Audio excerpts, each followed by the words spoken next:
ngibingelele wonke umuntu ongaphakathi endlini engcwele. Ngithi nonke sanibonani. Ngizoqala ngokubonga, ngabonga khona ukufa.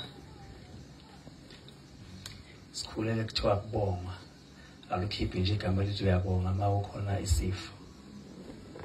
Kodwa silikhipha namhlanje njengoba sisho sithi uma singamphelezela ngenyembezi mhlambe ngabe naye siyamkhuba, kodwa ke asiyilawuli thina. Umzimba unamanzi ayiphumela wona. Igama ke ukhuzana njengoba sebeshilo. Ngiyabonga ukuthi nishiye konke bese ngazi nanokuthi bazofika abantu abangaka la, ngoba besinento ethi njengoba kuyizinsuku enje abantu bonke banenhlelo, abanye abayiqala ukuyihlela kuqala unyaka. Kodwa namhlanje nikwazile ukuthi nishiye konke nidele imindeni yenu ngekhathi la khona okumele ngabe nemindeni yenu, nathi nizo sifihlisa ithambo likaMayiyane. Lokho siyakuphakamisa, asikubukeli neze phansi. Abafundisi bonke abakhona, oza kwethu njengoba nibabona, umfowethu into encane ukhona, uJumbo noLungelo bakhona, abanye ke bacashila nibaboni. Ngiyabona uTshatha, uDoma baso iwele likaTshatha, kodwa lingahlobene naye, kodwa futhi bangamawele. No baba Ngubane, ubone Ngubane, no baba Ntokozo Maphisa, no Alpha Nxumalo, o Mr Magic, umcineka, ubaba uZondo. Engamboni ngizombona mangiqhubeka ngikhuluma. Siyathokoza kakhulu ukuthi namhlanje nikwazile ukuthi nibe kanye nathi. Mhlambe ke ngizophawula kakhulu ngale ntombi yakaXulu, ngoba akusobuye ngithole elinye ithuba la khona eyokhuluma khona ngayo. Cishe sokuyithuba lokugcina. Angazi ke noma mphathi ohlelo kungqomela isikhathi, nisengisho ukuthi mangidlula esikhathini sakho Sotobe useyongilawula. Ngithi angiqala ngokubonga, ngoba ukubonga kuyakhohlakala uma usukhuluma kakhulu, ngoba ukhuluma kwesikhathi ungena emzweni ugcina usukhohlwa into ebalulekile. Ngibonge nje nonke ngokuphumelela, nonke ngabanye nonke ngiyabonga ukuthi niphumelelile. Egameni lomndeni waMpungose siyabonga Khuba, ubaba okhona phakathi kwethu, obishop bamnyanyaladile Khuba babemthula, kodwa ke ilo bebhala Sotobe. Ukhuba lo bekhuluma bekuthiwa ukhulumela ingane kaGogo Cagwe, ubishopi ubaba uzwela abantu Mpungose wakwabo kaBaba omdala kuBaba, yena uzala umkhulekelo. Uwomunye ubaba esasala naye uma sishiwa ubaba sisebancane, sasala naye. Ngikhumbula kahle sisezingane eqala ukusebenza, i-uniform esikoleni besiyithengelwa uyena. Ubethi maye yothenga eMelmont, uyayithanda ke eMelmont njalo futhi ngiyasola ukuthi uyozaguga ihambela yena yothenga, ngoba ikhadi la kalithintwa umuntu. Wayethenga igross ayifake ngapha, ayifake zona zonke izindlu, ngoba ugogo wasala nezintandane sibaningi, akumina ngedwa izintandane. Amadodana akhe ashona njengoba besho baba ukuthi babe u7, kusela babili. Bonke ke laba bahambayo obaba bethu no anti bethu. Amantombazane akhe ayishona kushona obaba beingane zamantombazane akhe asale nezintandane. Ingane zamadodana zayishona kushona onina bazo emakhaya onina asale nezintandane. Wasala kubaba wayedwa no anti wawuyena osebenzayo baba phakathi wasibheka sonke ebambisene naye ugogo ngomholo womndende. Esikoleni sasingaqoki thina ama-under ngoba sasingenawo sisiyingane. Ngikhumbula kahle ngelilanga ugogo wayethi usithengela ama-under emholweni kanti usithengela amaphindi.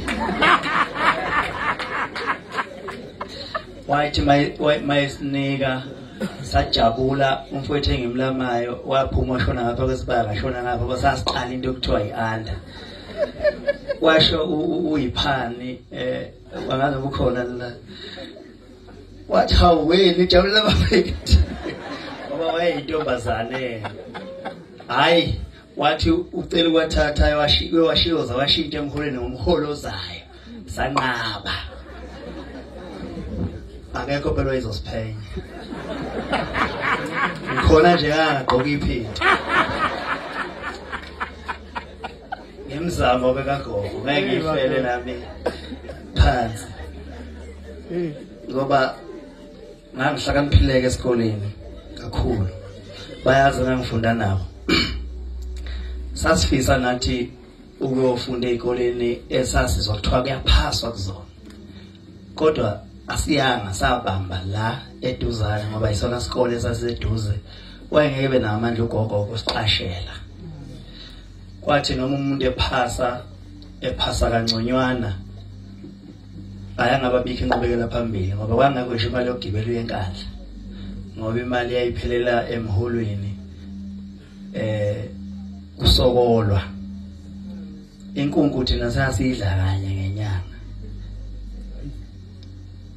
Uma ugogo ebuye naye emholweni ke kukholiwe ngalelo langa sasilwazi usuku lomholo basasazi sizothola okuyinkukanyana. Futhi hayi inkunku inyama yenkomo. Inkukhu sasingayazi inkukhu eyidliwa umuntu wayethi akayidli inkomo. Ngaze ngacabanga nami ukusho ukuthi angisayidli inyama yenkomo ngoba ngafuna ukuzwa inkunku ngoba sasingayitholi isidala inkunku. So kwakunzima la ekhaya bekuthosa uphuthu la ekhaya. Sasingazi-ke thina siyahlupheka sasithi impilo empilwayo nje ngoba sasingaqhathanisi nampilo yamuntu. Ithanga leli lenza isijingi bekuba ishebo la ekhaya. Itiye thina besiliphuza ngokuthosa ushukela. Uma ufaka ushukela esipunwini ubeke embasweni uthi cho ushukela uba yitiye bese ufaka usashisa emanzini bese ubona sekufana netiye. Sokumbala wetiye yena impilo bese iphila la ekhaya. Ugogo bexubha ngelahle phambi kwethu eligaye kanje esidikiselweni exubhe nathi bese senza lokho. Emakhwapheni bekufakwa insipho sikhula la ekhaya bayazi abafowethu bonke into ebesiyenza le irole onethu thina bekuyinsipho futhi libamba ngqi alimuki isidala. Okwesicathu lwanyana lokhu uma uya esikoleni ubona bebonile hayi besibona ngovaselina nje. Sike kinga kuvaselina ubhubheda ngento kodwa ngathi bungawuphatha ngoplastic uphinde sizongena esikoleni ngoba uvela uthathe intuli sicathulo vele sibe bomvu. So mina ke bengikhulela ekhaya ngengane enenhliziyo encane kakhulu kodwa ngafundiswa ugogo mina ukuyeka ukuba nenhliziyo encane. Bengidikila nje ukuthi ngangemncane nje ngangadli mina ngangidikila wangicasula nje kanti sekuzodliwa bengikushiya nokudla kwakho. Bayazi odadewethu bakhona bayazi ukuthi nje bengilahla lapha yonke into. Ngidaliwe nje ngenhliziyo encane kakhulu. kodwa ngayeka ngaba nenhliziyo enhla ngenxa kagogo. Uyazi kanjani ugogo wenza njani? Ngithi mase ngidikila athi kudleni niqede. Unize nohwebede. Bese nginkulu kuphi indlala. Kanti onkuzane sidla nabo la ekhaya sidla ndawonye indaba yokudla wethu singekuqala manje. Bese sidla ndawonye thina umuntu ezokhanga kuwe nje ishebo ezosidla ngakuwe. Kanti onkuzana besidla nabo sebethola iqhinga lokuthi njalo makuzodliwa sebefuna ukube ngicasule. Ngathi bangicasula. Ngathi ngiyadikila ngiyile ngathi ugogo khani uqede ngathi namanga ngiyindawo. Hlala sabamba zonke.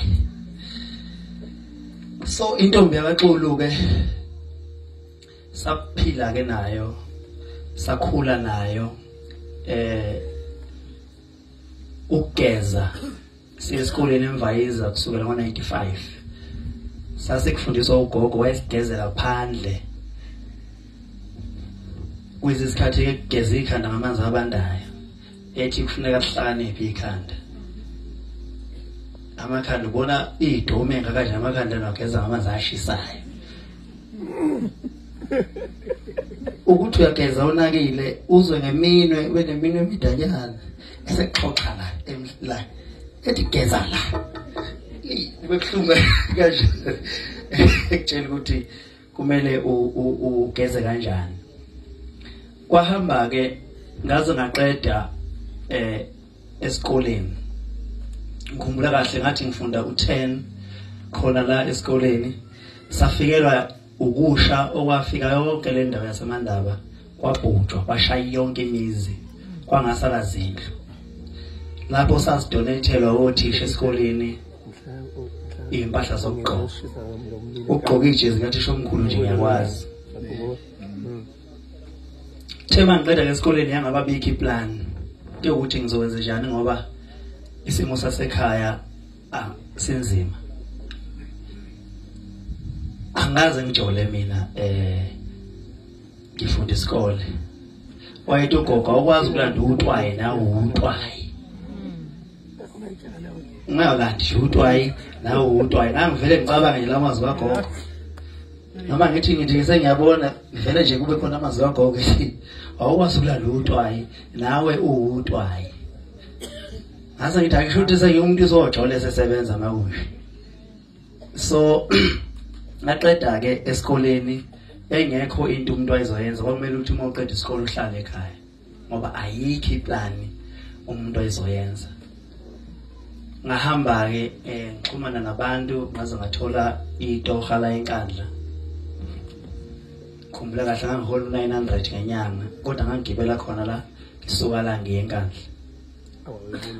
Ngalelo toha engangilisebenza ngakwazi ukulanda uHome Affairs uzoshayela amapasi ababeshelwe la ngingelutho umcineke kodwa ngahamba ngawukhuluma nomphathi waHome Affairs ngathi akalethe uHome Affairs la esibhakabhaka ezoshayela wonke umuntu amapasi nezitifiketi wonke umuntu olandwe yimina hayi bencomo ngihambe ethi uyahlakanipha ingane hlakanipha ingane thema ngisuka lapho ngafonela umamncane Zanele wayehlala ukhona la wayehlala eGoli nomnyeni wakhe ngathi ngiza lapho wathi uzohlala laphi ngathi ngiyabona phambili angino 700 bangifika ePitoli ngempela ayikho indawo yokuhlala babehlala nje umkhukhwini omncanyanyana ngathi ngizohamba ngiye ubafowethu ngizolala abafowethu mamncane ngizodlala ngihambe ngiyolala abafowethu ehostel. Abafaniki abafowethu khona abakwemukelayo khona abakwemukeli kwathi ngilele ngeze omunye ngihleba bethu sitshela ngani manje sesilethelwe enye member la yabo ngathi mamncane athi khona abakhulume kabi lapha azame enye indawo wakhuluma nomunye ubaba ngawulala ekitchen ekseni mayivuka wayengexa yenza izinto engexa ngathola umsebenzi wasebusha ngangihola 250 ngeviki athatha lo 250 ngawubeka emva kwesixhobo lokho ngithatha seqala lapho sibe sigibele akukhuthazi ke lokho kwequ ukutshontsha itimela lashibhile kodwa nethikithi lenyanga ngakwazi ukuthi ngoba nganginephupho lomculo ngalokho ngizama ngifunda amakhasete ngithatha amakhasete ngifunda ukuthi ngaxhumana naye ngize ngithola inamba kaShobeni khuzwayo enganzomama ngimthole ekhasetini ngingaxhumananga namgcineka ngazi umuntu amfonela ubaba wathi hey ndoda asithathathi umuntu njengoba kusanda kushona umgumeni nje nathi sinukiwe so sathi hayi ake sime ukuthatha abaculi ngathi mina into engifuna wena mina ukuthi ngikuculele nje uculekile nje kuphela wathi angazi ukuthi uzophatheka kanjani uma usuculile bese ngiqhubeka ngemali engikhona ukuthi cha sithathe umuntu ngathi anginankinga mina okwami ngicela ukuculela phela nje hayi ngamncenga phela ngimncenga nje ukuthi ngifuna ukuculela hayi ukuthi ngiyakuzwa noma ngasangithathanga kulungile ngiyakuzwa vele kodwa ngicela nje ukuculela wathi hayi awucule ngasho nje kabili wasenqamuka ifoni ngathi hayi kushuthi ngibhembile sodwa ubaba seyivalile ifoni ngatshela umfowethu nganginaye ngathi hayi mayengizwile uzofona ngenzafona back uma engizwile uzofona yena uma engangizwanga ngizokwamukela kube kusho akulo akusona isiphiwo sami ahlala lokho ngikalaza lokho ngikalaza ifoni hayi lutho hayi yazingena ngoba umzuzu emhlanje athi mina nangoke wathi uphinde ngasho wathi hayi mngani wami ubani konje igama lakho ngamtshela igama wase ethi hayi ngizokuthinta ngizoyisave inamba yakho ngizoke ngiyokhuluma nabafowethu engisebenza nabo kodwa ngizokuthinta kwaphela amaviki ngamfonela wathi hayi ngasho ngathi ngizokuthinta phinde futhi ngalinda wabuya kumina wangitshela ukuthi cha sesibonisene ukuthi siyakuthatha kodwa sicela uyosenzela lokho kuthiwa idemo lokho abazokulalela ke manje sokuseyinsimbini kwasho ukuthi ngoba ngangiyibeka imali ahamba ke ngayoyenza idemo ngaleso sikhathi ke sengiushintshile umsebenzi zebhusha ngixoshiwe njalo hayi ukuthi ngishintshile nje ngixoshiwe futhi ngawe isinyama lenyama ethwala enkulu kanti ngizoyiwisa idebhisini kanti uzoqhamuka umlungu la angixosheke uma ngixoshwa ngivele ngiyokwenza security mangithola umsebenzi security bese ngithola umsebenzi security egada khona futhi la ebhusha la kade ngixoshwa khona so kumele ngizomi emnyango manje ngifaka uover la wangibona nomlungu wangixoshela wayotshela umphathi wami asimfundike lo hawu anawo umhlolo ngehlela hayi kulungile ahamba ngawuthola umsebenzi security hayi ngabashiya ngokuthula la ngifuna nje ngixoxela uhambo engiyiwe ngivuka nalo nentombi kaXulu ilindile ekhaya ngisegoli ngahamba kathi ngegoli yapatanisa uyaphetha ngizidemo ngapha ngimile ihlanganisa security ngapha bese ngiyenza ilokhuzana bese ngithola omunye umsebenzi engangizosebenza kuwona futhi nguthola ePretoria eHeadfield okuyiwona ngawusebenza ngazo 4 years ngicula ngiyisecurity ngiye emsakazweni wenza interview khoseni ngiyisecurity ngiholo 1.8 ngenyanga ngicula nomtshengisele nje ngiyinkunzi yesecurity ngikhumbula kahle ngicula naye lapha wathi bayiqedwa ngezo 100 rand ukugibela ngizoyitaxini eWanderers angifaka amabhuzi lapha nengifona lapha kubhaka wayengazi ngangufihla ke hayi ngoba kuyihlazo angafuni bebona amaplan ami kuthi ngiphanda kanjani so ngicela nje ukwenza ifixture yakhe ngihambe ngiyemsebenzini mangifika emsebenzini esecurity sengumculi ke manje mangifika ngelinye ilanga imini ngithatha ama newspaper engiwasa kubasebenza building phezulu kanti izovele kufika amaphepha osowetheni ngo front page ngizomukela amaphepha newspaper ngo front page ngiyobanika bavele bebuya bonke ingebe namahloni bethi hayi kwakuwe lo ingithi ngizama ukuyiphika kodwa uzoyiphika kanjani ngaphela impela lona ngivezela amazinyo ngisinekele lapha front page ayi vele ngithi hayimi khona umfowethu sebenza naye uculayo ayi manje akazi likhanda yena nje emqondweni ngibona manje bangineka impilo engingazi kahle kamhlophe ukuthi angideserve ngoba anginalutho nginalawo mahloni ayi ngivume kanti omunye ubaba osebenza khona uzovela isixhumane sivele singoba ngathi sibabangani lo baba lo bese promotwa eyosebenza kwezinye isifundazwe la khona athi mayifike esebenza kwenye department wathi manje ufuna umculi lange naye umculi mina ngahamba ama event enqwaba ngaze ngathenga imoto yokuqala ngomsebenzi ngomuntu engangimaze ngihleli esangweni la ekhaya ngibe umculi isikhathi eside ugogo ehlala endlini enethayo ngingakwazi ukuyakha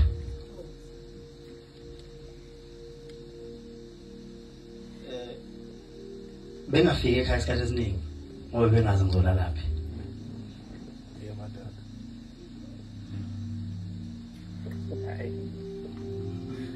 abanye babeze bethi uhlala kumamkhulu wakhe impela ngangihlala kumamkhulu ngangifikile kumamkhulu wabo kamama le manzi emnyama ngifike ngihlale khona noma ngifikile ekhaya ngalala ntambama ngihambe waphela ngizofuna ukuyolala ekugcineni ayikho indlu ngihluleka ukwakhe kababa ngihluleka ukwakhe yami angenzi lutho nje afford igama lingakanani abanye babesidelela ngalokho sixolise manje wathi ngizoshutha kini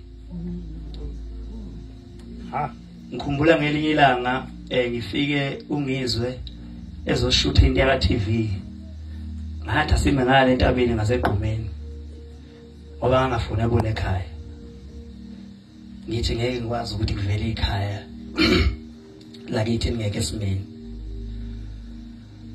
ugogo akazaza ahambe wahlala nathi ngoba mhlawumbe bekuthiwa wahamba phekwanele yasizi mhlawumbe ngabe ikhona into ethi kodwa ubethu ugogo wangilinda ngaze nga-afforda wahlala kunzima ngiyakhumbula kunendlu obehlala kuyona iyayina buye ngapha ina abuye ngapha njalo mangize ekhaya nento ebuhlungu enhlizweni isilonda esingidlayo kodwa engasitsheli umuntu uthi ngumculi ngidumile ngidlala ngapha ungaze uyitshela ukuthi udla imali kanti iyona engekho kunzima kodwa ngathi into uma abantu baye beze bemangalithi hawu lo muntu wakha kangaka ngiyayizwisa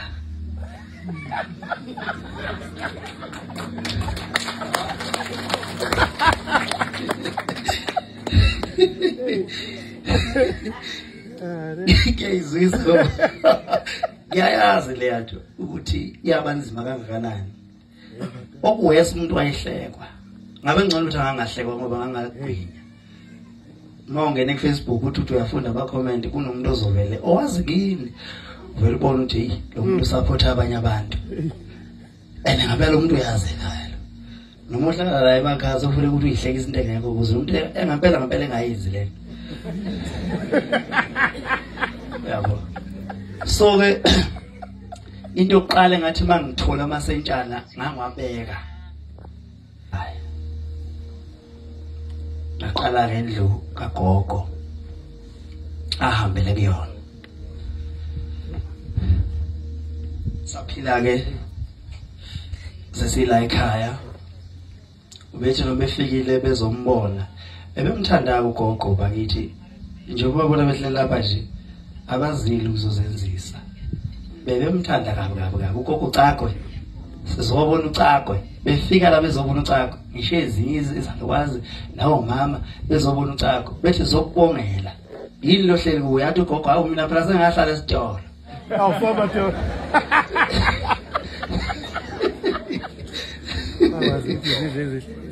So ugogo wendlela besisondele kakhulu naye siqala ukubheka sibhekela kuyena ngoba ubaba nomama bahambe singakahlakaniphi sizingane sabhekela kuyena saconnecta kakhulu kangakuba uma wahambela isikhathi eside ekhaya benixabana ngoba ubethetha phela noma ngengafika nje ngafika sokuledi ngalala kanti uzozwa kuseni ukuthi ngikhona mhlawumbe ngifike ngo-12 or ngo-1 mase ke ngiyombona athi hawu usufika ungezi lapha usungjahuka ngife usukwazi ukufika nje ungezi ngithi hayi gogo ngifike ebusuku athi phela ngizwa ngoba le moto ohamba ngayo wena uhamba ngemoto engadumi uma bebonga bethi siyabongela ngomfana wakho wathi we ngokubulala lokho ngokubulala lokho okhamba lonke izwe leli ngathi ke sengimxoxela ukuthi gogo ngikubhale emontweni lezi imoto engiyithengayo ezakho ngibhale emontweni wathi we bazothi bebebulala mina bethi hayi ngoba yena simtholi awuthi simlaye ngaso lesisalukazana sakhathi uchoma ngaso hey beku nzima ugulile ugogo egula uqale wangabona emehlweni ugogo benza izithebe uzenze ngisho eseyiphumputha thema yaqale ngabona emehlweni kwezwela kimi ngazama umhambisa kodokotela laba bahlinza amehlo bafika wahlinza lodwa ayiwasethi elinye akacela kayohlala ekhaya uzobona ukuthi wenzakalani bese eyamenza lavele lafa angangabe ngisakwazi ukuthi ngiqhubeke nalelo waphumbutha ngalo lelo lodwa kokuthenga ngonyaka odlule obube sehlala endlini lapha ngenhla kanti ubepheka ugogo besehlala endlini ngenhla engasaphume ngoba ubenede aphume nje abuye selimphethe lahlinziwe zokubuhlungu esekhala ngekhanda ngayo yonke into wasagcina sehlala endlini kwathi ke ngonyaka odlule washawa istroke sakwazi ukusinqoba lesokuqala ngoba wakwazi ukuthi mangigijima walapheka sabuya futhi samshaya salapheka kodwa salapheka uhalf waqhubeka waphila esengasawazi ukontrola kahle ke ngoba wayesebonakala ukuthi sesemlimazile kwasekubuye sesithathu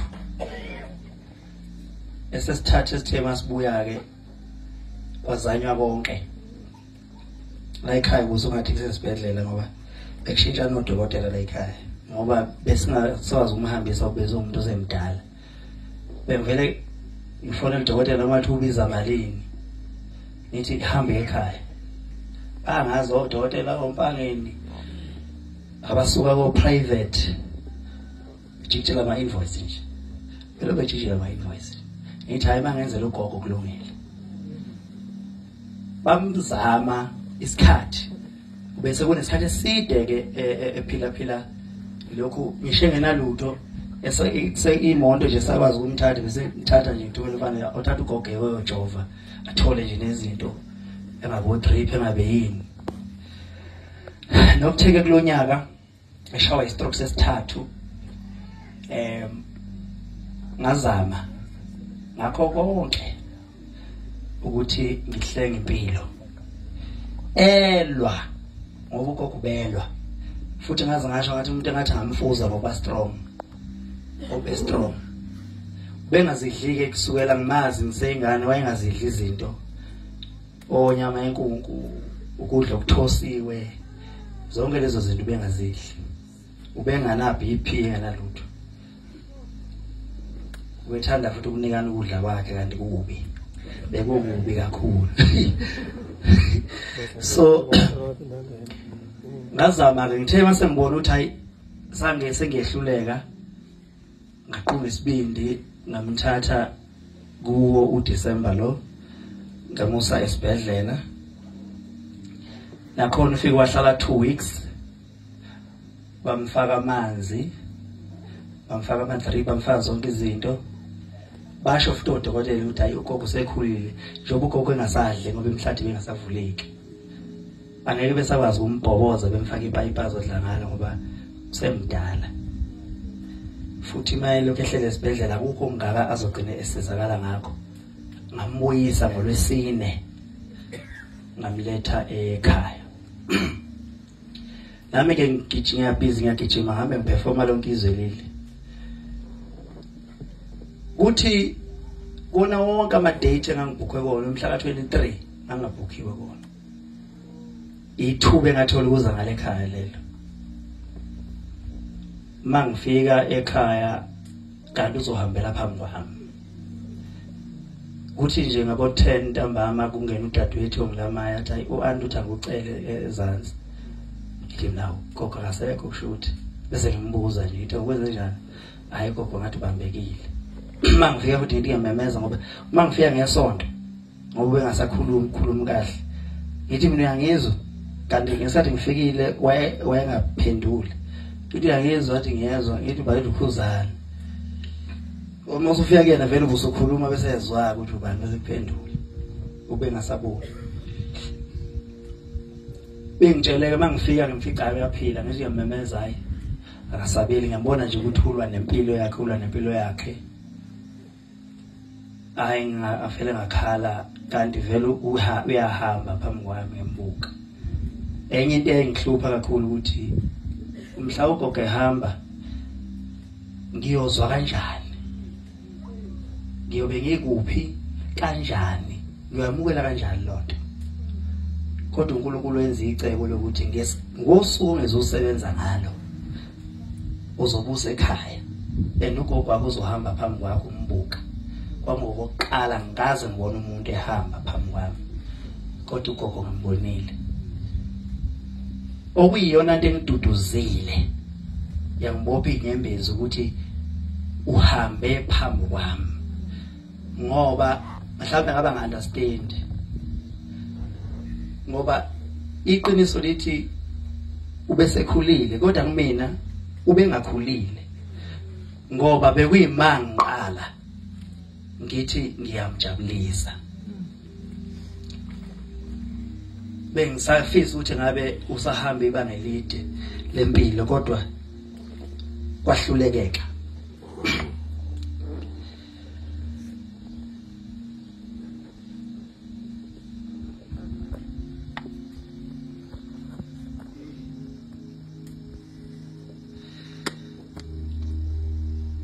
ngalawo mazwi intombi kaXulu noma ngeke nganele ngoba umuntu wasemhlabeni kodwa uNkulunkulu umgcinile ngakwenza konke engangifisa ukwenza noma ngifika la yithi thibela ngibeleni ucash amakenga ami sabantu ngibela ucash manje kwesikhathi kunzima ukubamba line lapho e-ATM ngenxa yegama umntana nalo ngifike ngihambe nginishiye ugogo ngene la ngamshana 10,000 wathi oyani ke le uneconsi lokho ugogo into esifundise yona angaze nguveze ngoba angaze ngibone ukuthi why kumele ngiqhakambise ugogo la ekhaya sazi ukuthi makulalwa njalo kuyathandazwa ugogo nje akekho umzukulu wakhe ongazi ukuthi makuthiwa kumele uselithemba themba labakholwayo usuke kusho ukuthini leyo nto sayazi ngogogo ethi inkosi yazi yonke into mangihamba ngithandazele uma yayithandaza bebalisa onkosi wena nkosi wasiyo bakhamba ngibambanyeka nje kuhambe kuhlabelela lonke izwe leli wena nkosi owaziyo ngoba nako bese yakubona thandazela ke inkosi ukuthi uhambe mina qala. Wayithi mayekhala ugogo uma kushona insizwa zakhe ayizala ezinhle insizwa lezi nabazobaba shoba nengona nje. Wayithi mayekhala athi ngihlaleleni wayengahambi mina phambi ingane zami. Ubumthandazo wakhe bekuthi ngoba behleze novalo lokuthi bazongibulala. Ethi nje ahambe mina. Ngoba noma umuntu emdala ungeke umxoxele lutho kodwa ubazi ukuthi ziyenzeka phela ngoba mawu uNkulunkulu ekuphakamisa uba nezitha usuku ungakaphakami uma ungenaso isitha. Uma nje besakuthanda bonke samele usebenze. Mhla wanezitha wahlaselwa abantu abahlukahlukene nokuthi bayakuthanda uyobe sekukhona uNkulunkulu into aseyitshala kuwena. Ukusiza umuntu isiza noma umuntu engonile kodwa mayicela usizo ngiyamsiza ngoba ngiyalwazi usizo nenhlupheko. Ukusiza umuntu kuwumthandazo kufanele ukuthi ngisengithandazile. Ngiyahlupheka emoyeni mangabe umuntu ecela usizo ngangamsiza. Ngimsiza ngisho nangelinye ilanga salithola ngoba ngisuke ngifile ngazuthi sengona uNkulunkulu. Yonke lonto siyifundiswe la ekhaya. La ekhaya ke kuyathandazwa. Uma kwenzeka iphutha ngahamba ngathandaziwe ngijika ngisho enkandla. Bayazi abafowethu engisebenza nabo. Ngijika impela.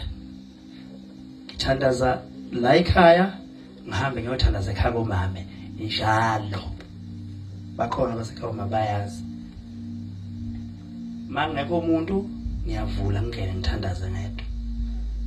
Ngihambe ngoba ngazi ukuthi kuyakhulekwa ngaso sonke isikhathi.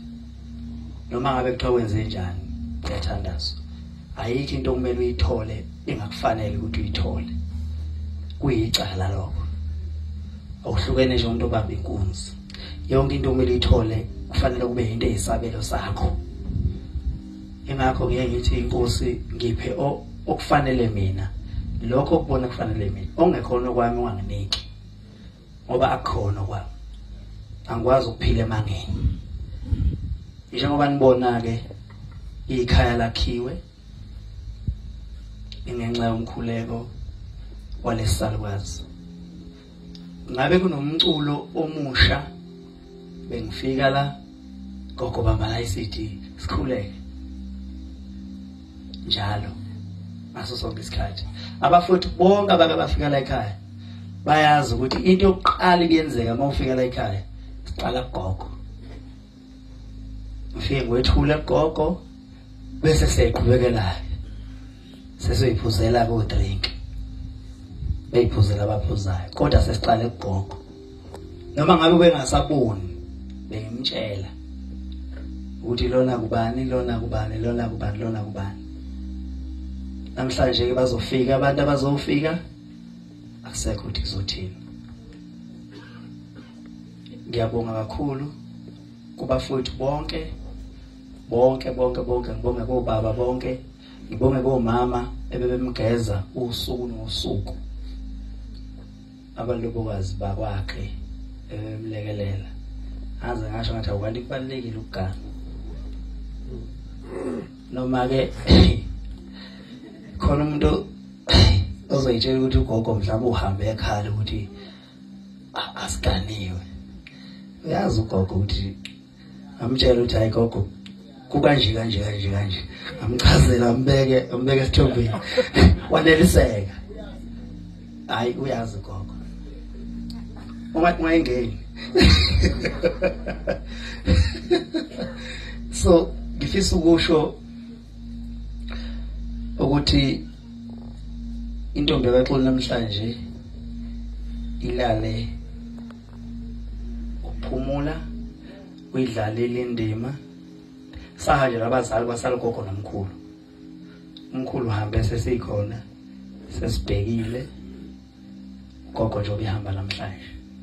sifisa ukuthi ahambe ngomoya uNkulunkulu asikhanyisele. Bengithi mangihlala naye ke mangifika siyixoxela ngithi gogo mawuzuhambile nje ngifuna ubuye ube idlozi elihle ngiqhubeke ngishaya abafana athi akunjalo Nkosi.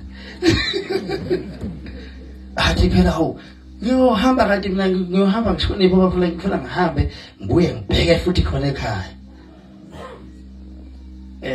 Ngifisa nje ukusho ukuthi ngiyabonga ubaba ophakathi sesisele naye ke njengobaba wethu ugogo kakekho. Kumele kube uphakathi azi ukuthi mazokwenza izinto zobikela yena engasibalekeli ngoba engakaze vele asibalekele. Asondele kakhulu kunakuqala ngoba kuyohlubula lokho emoyeni.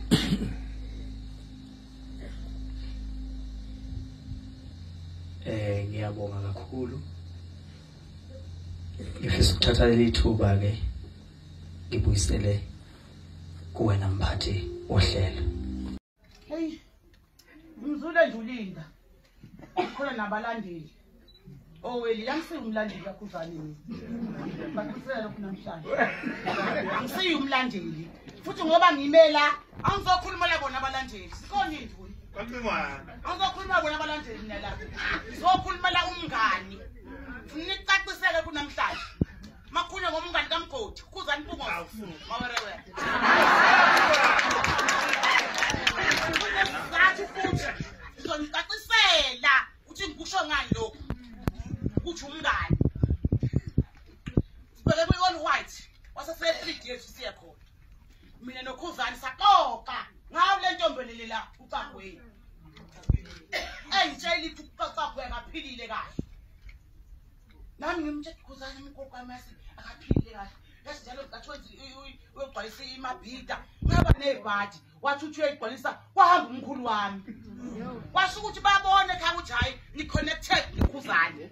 Yabona ukuzola ukuthi noKhuzani into exuba izulu yaxuba idalwa yaxuba yonke into kwancana ngathi manje lokho umkhulu wami kodwa ngoba ekhaya bebona ukuthi lo yemfana umkhonzile wathiwa siyanqoba kusatha vuhamba ayigcwalisa emabhidi wasapho ufana noKhuzani ngoba kuneminyaka ngithi mina mina 97 kwakumzela umama 97 owakhe 88 ngithi mina ngani wami usemncane wakho usekhulile wami sixoxa nje kanti ngazi ukuthi leli ilanga leli liyofika ngiphinde ngikhulume kanje kuthe ngesonto ke ufuna ukumthetha umngani wami lo ngesonto lelo khabe ngaluCagweni ufakaza yebo kwangaba2 ikhathi angisemcimbini ngambhalela kade poste nansi athi mina sekunje lapha niyashanyela nothibela athi ngiyeza athi nge25 ngizothi khisibuzo uCagweni ukuphila wena athi ngifuna ungoze ngiqhamba nekhomo ungangilindele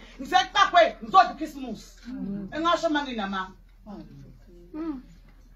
kuyabe kuyase ngomsombuluko ekseni hawu sengifonela uBholi uCagweni akasekho hawu kade ngithi ngiyothi Christmas kaCagweni nge25 akasekho uCagweni uthi bengidodwa ukuthi uCagweni Nkosi yami yabona ngiconnected ngokwambona ngokwedlozi yonke into yeni yaconnectana ngakhuluma nje kwenqasi abona nje uSisibuzo namudlanga anqale yangani ngoba bimkhonzile ugogo wakhe ube ngithanda akahanjela ngogogo wanje lo